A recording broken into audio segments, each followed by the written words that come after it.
IPL 18-ാം അങ്കത്തിൽ ഇന്ന് high voltage പോരാട്ടം. താരങ്ങളുടെ അപ്രമാദിത്വമുണ്ടായിട്ടും 6 മത്സരങ്ങളിൽ 4ലും തോറ്റ മുംബൈ ഇന്ത്യൻസും സൺറൈസേഴ്സ് ഹൈദരാബാദും 7ാം റൗണ്ട് പോരിന് ഇറങ്ങുന്നു. തുടർ തോൽവികൾക്ക് ശേഷം ആവേശജയം സ്വന്തമാക്കിയ ഇരു ടീമുകളും വാങ്കഡയിൽ കൊമ്പുകോർത്തു.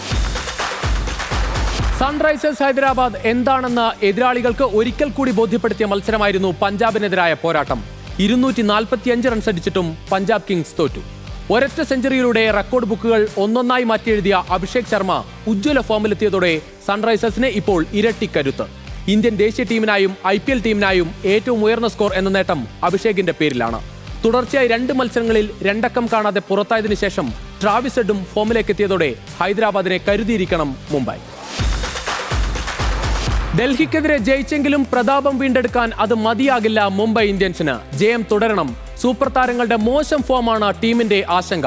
ഏത് സാഹചര്യത്തിലും മികച്ച പ്രകടനം നടത്തുന്ന ജസ്പ്രീത് ബുംറ ഫോമിലേക്ക് ഉയരാത്തതാണ് മുംബൈ ബൌളിംഗിന്റെ മൂർച്ച കുറയ്ക്കുന്നത്. പരിക്ക് കാരണം 3 മാസം പുറത്തിരിക്കേണ്ടി വന്ന ബുംറ തിരിച്ചെത്തിയെങ്കിലും പഴയ കൃത്യതയില്ല. ഡൽഹിക്കെതിരായ മത്സരത്തിൽ കരുൺ നായർ ആക്രമിച്ചതോടെ 44 റൺസാണ് 4 ഓവറിൽ ബുംറ വഴങ്ങിയത്. 2 മത്സരങ്ങളിൽ 9.13 ഇക്കണോമിയിൽ നേടാനായത് 1 വിക്കറ്റ് മാത്രം. ബുംറയെ സമീപകാലത്ത് ഇങ്ങനെ കണ്ടിട്ടില്ല എന്നതിനാൽ ഒരു തിരിച്ചുവരവ് ടീം പ്രതീക്ഷിക്കുന്നു. ബുംറ താളം വീണ്ടെടുത്താൽ മുംബൈയെ തടയാനാവില്ല ഹൈദരാബാദിന്. കഴിഞ്ഞ മത്സരത്തിൽ ട്രെന്റ് ബോൾട്ട് മിന്നും ഫോമിലെത്തിയത് ടീമിന് കരുത്ത്. 17ാം ഓവറിൽ യോർക്കറുകൾ തുടരെയെറിഞ്ഞ് ബൌളിംഗിന്റെ മൂർച്ചയ്ക്ക് ഒട്ടും കുറവ് വന്നിട്ടില്ല എന്ന് തെളിയിച്ചു ട്രെന്റ് ബോൾട്ട്. മുംബൈയുടെ മറ്റൊരു ആശങ്ക രോഹിത് ശർമ്മയാണ്. സീസണിന്റെ തുടക്കത്തിൽ മുതൽ ഫോം ഔട്ടായ മുൻ നായകന്റെ പ്രകടനമാണ് ടീമിനെ വലയ്ക്കുന്നത്. 5 മത്സരങ്ങളിൽ രോഹിത്തിന് നേടാനായത് വെറും 56 റൺസ് മാത്രം. ശരാശരി ആകട്ടെ 11.2.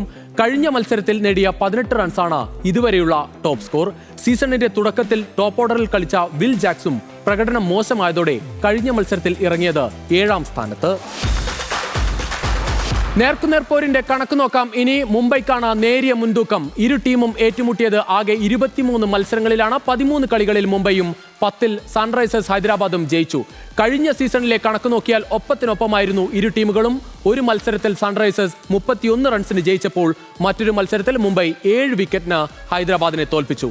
പക്ഷേ ഹൈദരാബാദ് ഫൈനലിലെത്തിയപ്പോൾ മുംബൈ സീസൺ അവസാനിപ്പിച്ചത് അവസാന സ്ഥാനത്ത് എന്നതും ശ്രദ്ധേയം.